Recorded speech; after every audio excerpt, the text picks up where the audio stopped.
ये कहानी एक ऐसी गुड़िया की है जिसके बारे में ये कहा जाता है कि वो शापित है। जी हाँ, मैं बात कर रहा हूँ एनाबेल डॉल की, जिसे दुनिया की सबसे शापित चीज़ों में से एक माना जाता है। आज भी इस डॉल को अमेरिका के मोनरो में वॉरेन ऑकल्ट म्यूजियम में बंद करके रखा गया है और बाकायदा सख्त चेतावनी लिखी हुई है कि इस गुड़िया को न छुएं, इसे छूना खतरनाक है। इस डॉल पर बाद में कई फिल्में भी बनी, मगर जिन्होंने एनाबेल डॉल के साथ जिया है उनका कहना है कि वास्तविक कहानी फिल्म से कहीं ज़्यादा खतरनाक और डरावनी थी। इस कहानी की शुरुआत होती है अमेरिका से। अमेरिका में बच्चों के लिए एक किताब लिखने वाले लेखक थे, जॉनी ग्रेल। जॉनी की एक बेटी थी, मार्शला। उसकी उम्र करीब 5-6 साल रही होगी। तब एक दिन जॉनी को अपने घर के बैकयार्ड में अचानक एक गुड़िया मिली। जॉनी को पहले लगा कि शायद किसी पड़ोसी की होगी। ये सोचकर उसने आसपास के लोगों से पता किया, मगर सबने कहा कि ये गुड़िया उनकी नहीं है। जब किसी ने भी गुड़िया को अपना नहीं कहा तो अंत में जॉनी ने उसे लाकर अपनी बेटी मार्शला को दे दिया। धीरे धीरे मार्शला को उस गुड़िया से बेहद प्यार हो गया। वो दिन रात उस गुड़िया के साथ ही खेलती रहती, यहाँ तक कि जब वो सोती भी तो गुड़िया को साथ ही लेकर सोती। गुड़िया से इतना लगाव देखकर कई बार तो जॉनी को भी लगा कि ये थोड़ा अजीब है, लेकिन बच्ची को खुश देखकर जॉनी ने दोबारा उस ओर ध्यान नहीं दिया। धीरे धीरे समय बीतता गया। मार्शला 13 साल की हो गई। एक दिन वो गुड़िया अचानक घर से गायब हो गई। मार्शला ने उस गुड़िया को बहुत ढूंढा, पर वो कहीं नहीं मिली। मार्शला अब उदास और अकेली रहने लगी। जॉनी को भी उसकी चिंता होने लगी। कुछ दिनों बाद मार्शला की तबीयत अचानक बिगड़ गई। जॉनी ने उसका काफ़ी इलाज करवाया, मगर वो बच नहीं पाई और एक दिन मार्शला की मृत्यु हो गई। मार्शला की मौत के बाद जॉनी ने मार्शला और उस रहस्यमयी गुड़िया पर एक किताब लिखी और उस किताब के कवर पर उस गुड़िया की तस्वीर भी छपवाई। तब पहली बार उस गुड़िया की कहानी दुनिया को पता चली। धीरे धीरे समय बीतता गया। बात साल 1970 की है। एक महिला एक एंटीक शॉप जिसका नाम हॉबी स्टोर था, वहाँ अपनी बेटी के जन्मदिन पर गिफ्ट देने के लिए कुछ खरीदने आई। वहाँ उन्हें एक अजीब गुड़िया दिखती है। वहाँ पर और भी बहुत सारी डॉल्स थी, मगर पता नहीं क्यों वो गुड़िया उन्हें बहुत पसंद आई और उन्होंने वो गुड़िया खरीद ली। उनकी बेटी का नाम डोना था। वो एक नर्सिंग स्टूडेंट थी।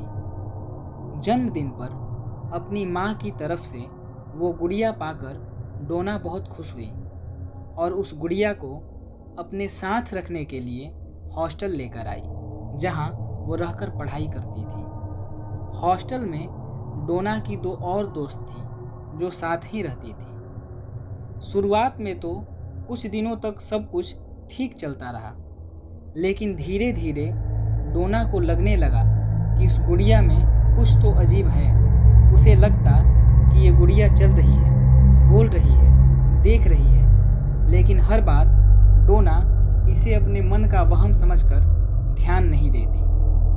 कई बार तो ऐसा होता कि डोना जिस जगह पर गुड़िया को रखकर कहीं बाहर जाती, वापस आने पर वो गुड़िया वहाँ न होकर किसी दूसरे जगह होती। मसलन अगर वह टेबल पर रखकर जाती तो बेड पर मिलती, बेड पर रखकर जाती तो कुर्सी पर मिलती। ये बात उसे बेहद अजीब लगी और उसने इसे अपने दोस्तों से बताया। उसकी एक दोस्त थी जिसका नाम था लू। उसे पता नहीं क्यों उस डॉल का व्यवहार शुरू से ही अजीब लगता था। वो उसे देखकर बड़ा डरती थी उसने डोना से कहा, इस गुड़िया में जरूर कुछ अजीब है, तुम इसे फेंक दो या किसी दूसरे व्यक्ति को दे दो। पर डोना नहीं मानी। पता नहीं क्यों इतनी सारी बातों के बावजूद भी डोना उस गुड़िया को अपने साथ रखती थी। लेकिन बात इतने पर नहीं रुकी। धीरे धीरे डोना का शक भी गहरा होता गया। एक दिन डोना ने ये जांच करने के लिए कि गुड़िया सच में चलती है या नहीं, उसे याद करके एक जगह पर रखा और कहीं बाहर चली गई। मगर इस बार तो कुछ ज़्यादा ही अजीब हो गया। कमरे में ताला बंद होने के बावजूद वो गुड़िया कमरे के बाहर मिली। लेकिन इतनी अजीब घटनाओं के बावजूद भी डोना का लगाव उस गुड़िया से कम नहीं हुआ। धीरे धीरे 1 महीना गुजर गया। एक दिन डोना को उसके कमरे में चमड़े के पन्ने पर लिखा हुआ नोट्स मिला। उस पर हेल्प मी लिखा हुआ था। एक तो जहां वो रहती थी वहां चमड़े का पन्ना कोई यूज ही नहीं करता था। ऊपर से उस पर जो हैंडराइटिंग थी वो किसी छोटे बच्चे जैसी थी, आड़ी तिरछी। ये सब देखकर डोना को काफ़ी हैरानी हुई, लेकिन फिर भी उसने इसे ज़्यादा सीरियस नहीं लिया। इसके बाद भी डोना को कई दिनों तक उसके कमरे में ऐसे ही चमड़े के पन्नों पर हेल्प मी लिखा हुआ मिलता रहा। अब डोना को भी थोड़ा डर लगना शुरू हुआ, लेकिन अभी वो पूरी तरह कुछ समझ पाती कि एक और वाकया उसके साथ हुआ। एक दिन डोना जब कहीं से लौटी तो उसने देखा कि गुड़िया के सीने और पीठ पर खून के धब्बे लगे हुए हैं। पहले तो उसे लगा कि ये कोई कलर है और किसी ने उसके साथ मजाक किया है, लेकिन गौर से देखने पर पता चला कि ये खून ही है। क्योंकि वो नर्सिंग की स्टूडेंट थी तो उसे खून की पहचान करने में ज़्यादा कठिनाई नहीं हुई। धीरे धीरे ये सारी बातें डोना के दिमाग में घर करने लगीं। उसे भी लगने लगा कि शायद इस गुड़िया में कोई आत्मा है, वरना इस डॉल का चलना, कमरे में खत मिलना, गुड़िया पे खून के निशान, ये सारी चीज़ें इत्तेफाक नहीं हो सकती। डोना ये सारी बातें अपने फ्रेंड्स को बताती और लू हमेशा कहती कि तुम उस गुड़िया को फेंक दो। एक दिन लू को लगा कि डोना के कमरे से चीखने की आवाज़ आ रही हो। लू को लगा शायद डोना के साथ कमरे में कुछ हुआ। वो दौड़कर डोना के कमरे में पहुंची, मगर जब वो वहां पहुंची तो डोना कमरे में थी ही नहीं, वहां केवल डॉल थी। थोड़ी देर बाद लू के चीखने की आवाज़ आई। डोना बाहर से दौड़कर अपनी एक मित्र के साथ अपने कमरे में पहुंची और देखा कि लू कमरे में जख्मी हालत में पड़ी है। उसके जिस्म पे 7 अलग अलग चोट के निशान थे और उस कमरे में कोई और मौजूद नहीं था। लू बेहोश हो जाती है। डोना और अन्य लोग जल्दी से उसे हॉस्पिटल ले जाते हैं, मगर हैरानी तब होती है जब लू के सारे जख्म 2 दिन के अंदर भर जाते हैं और लू ठीक भी हो जाती है। लू ठीक तो हो जाती है, लेकिन उसके दिमाग पर इस हमले का गहरा असर हो जाता है और वो डोना को बताती है कि उसके ऊपर हमला उस गुड़िया ने किया था। ये सब जानने के बाद डोना बेहद घबरा गई और पास ही में एक फादर थे, वो उनके पास गई। फादर के पास जाकर डोना ने सारी बात बताई। सारी बातों को सुनने के बाद फादर ने उस गुड़िया को देखा और बताया कि इस गुड़िया में एक बुरी आत्मा का साया है। वो उन्हें अपने सीनियर फादर के पास जाने को कहते हैं। सीनियर फादर का नाम कुक था। वो इन सारी बातों का गौर से निरीक्षण करते हैं और निरीक्षण करने के पश्चात ये कहते हैं कि ये केस एक पैरानॉर्मल एक्सपर्ट का है, वही बता सकते हैं कि ऐसा क्यों हो रहा है। उस समय अमेरिका में पैरानॉर्मल केसों के अध्ययन के लिए एक जोड़ी काफ़ी मशहूर थी, जिनका नाम था एडवर्ड वॉरेन और लॉरेन वॉरेन। विशप के जरिए ये बात एडवर्ड और लॉरेन के पास पहुंची। फादर के रिक्वेस्ट पर ये लोग वहां पहुंचते हैं और वहां पहुंचने के बाद ये लोग सबसे पहले डोना और उसके मित्रों से बात करते हैं और सारी चीज़ों को सुनने के पश्चात वो लोग कहते हैं कि हम इस गुड़िया पर कुछ दिनों के लिए नज़र रखेंगे और वो लोग 7 दिनों तक वहीं रुककर उस गुड़िया पर नज़र रखते हैं। 1 हफ्ते की पूरी इन्वेस्टिगेशन के पश्चात वो लोग ये बताते हैं कि इस गुड़िया में एक शैतानी आत्मा है और ये गुड़िया इसीलिए यहाँ आई है क्योंकि इसे एक मानव शरीर चाहिए।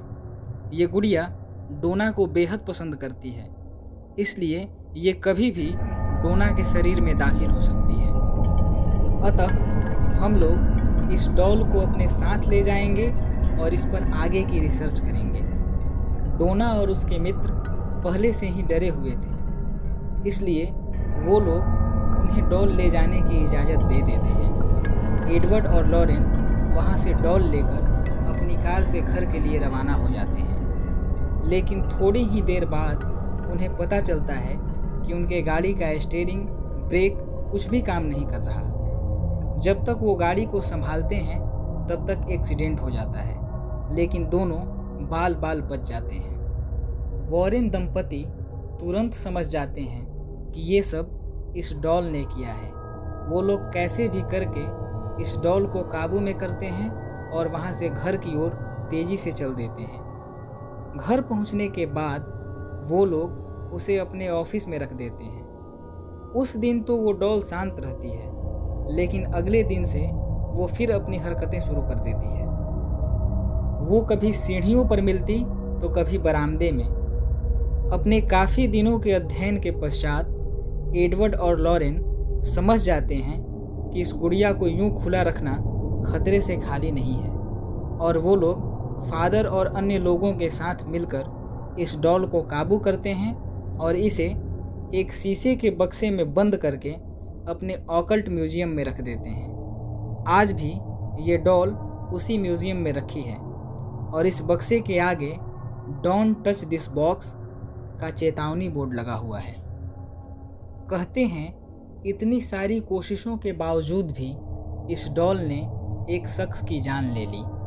कुछ दिनों पहले यहाँ एक लड़का अपनी गर्लफ्रेंड के साथ म्यूजियम देखने आया। म्यूजियम में इस डॉल को देखकर लड़के ने इसका खूब मजाक उड़ाया। ये सब करने के पश्चात जब वो लोग म्यूजियम से निकलकर बाइक से अपने घर जाने लगे, तभी उनका एक्सीडेंट हो गया और लड़के की मौके पर ही मौत हो गई। लड़की 1 साल तक हॉस्पिटल में रही, उसके बाद जाकर ठीक हुई। तो ये थी एनाबेल डॉल की कहानी, जो आज भी उस ऑकल्ट म्यूजियम में रखी हुई है। इसी तरह की हॉरर कहानियों को सुनने के लिए आप हमारे चैनल को सब्सक्राइब करें और बेल आइकन दबाना न भूलें। धन्यवाद।